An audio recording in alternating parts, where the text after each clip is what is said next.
Hello everyone, welcome back to my YouTube channel Mantis Makeover. আশা করি তোমরা সবাই ভালো আছো আর আমিও ভালো আছি। আজকে নিয়ে এসেছি একটা হেয়ার কাটের ভিডিও। তো দেখো, লং হেয়ার ভি কাট কীভাবে করব, তো সেই টপিক নিয়েই আজকের ভিডিও। আর এই আমার রিয়েল ক্লায়েন্ট, দেখতেই পাচ্ছ, তার আমি ভিডিও করেছিলাম। তো তোমাদের সঙ্গে শেয়ার করব কিভাবে ইজি টেকনিকে লং হেয়ারে ভি কাট কাটা যায় সুন্দরভাবে। ভি কাট অনেক রকমভাবেই কাটা যায়, কিন্তু আমি বেশিরভাগ এইভাবেই কেটে থাকি। আমার ক্লায়েন্টদের আমি এইভাবেই সহজভাবে ভি কাটটা দিয়ে থাকি সব সময়। সেই কাটটাই তোমাদের সঙ্গে শেয়ার করছি, আশা করি তোমাদের ভালো লাগবে। তো প্রথম থেকে স্কিপ না করে প্রথম থেকে শেষ অবধি ভিডিওটা দেখবে তোমরা। আর ভালো লাগলে অবশ্যই কমেন্ট, লাইক, সাবস্ক্রাইব করে নেবে।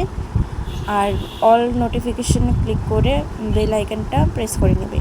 তো দেখো, ভালোভাবে ওয়াটার স্প্রে করে হেয়ারটাকে ড্যাম করে তারপরে ভালোভাবে কম করে নিতে হবে। কম করার পর দেখো, ক্লায়েন্ট যতটুকু লেন্থ রাখতে চায় ততটুকু এক্সট্রা হেয়ার স্ট্রেটভাবে কেটে নিয়ে একটা আমরা গাইডলাইন ক্রিয়েট করে নেব।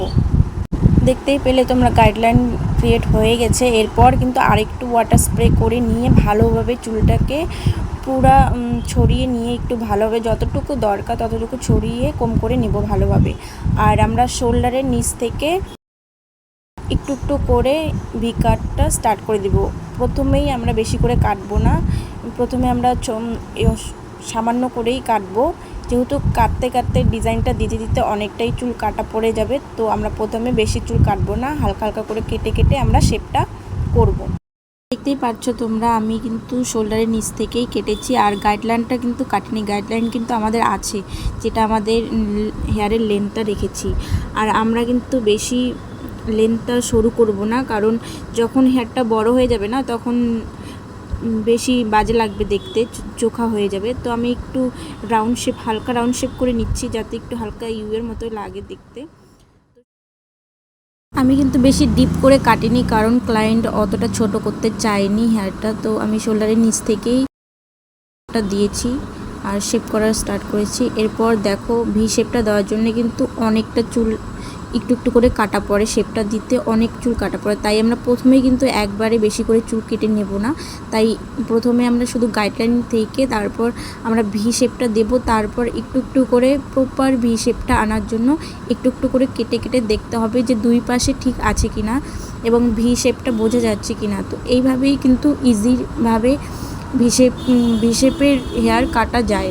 তো যখন যে ক্লায়েন্টরা যখন ডিপ ভি চাবে, তাদেরকে একদম শোল্ডারের সমান সমান করে গাইডলাইন করে নিয়ে ভি কাটটা করে দিবে। আর নয়তো আরও বেশি ডিপ চাইলে বা কেউ কেউ ভিয়ের সঙ্গে লেয়ার কাট করতে চায়, তো তাদেরকে শোল্ডার বরাবর বা শোল্ডারে একটু উপর থেকে বা ইয়ারের নিচ থেকে কেটে দিতে পারো। আর আমি এইভাবে নিচেরটুকু সরু করিনি, বুঝতেই পারছো।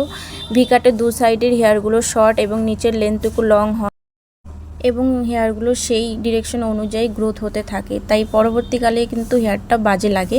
আর এইভাবে একটু হালকা রাউন্ড শেপ দিলে কি হয়, পরে এই ভি কাটটা অনেক দিন পর্যন্ত থাকে, হেয়ারটা সেই ডিরেকশন অনুযায়ী গ্রোথ হতে থাকে। তো খুবই সুন্দর লাগে দেখতে। এই হচ্ছে আজকের ক্লায়েন্টের ফাইনাল হেয়ার কাট, দেখতেই পাচ্ছ খুবই সুন্দর লাগছে। তো আজকের মতো এতটুকুই, টাটা, বাই বাই, দেখা হচ্ছে নেক্সট ভিডিওতে।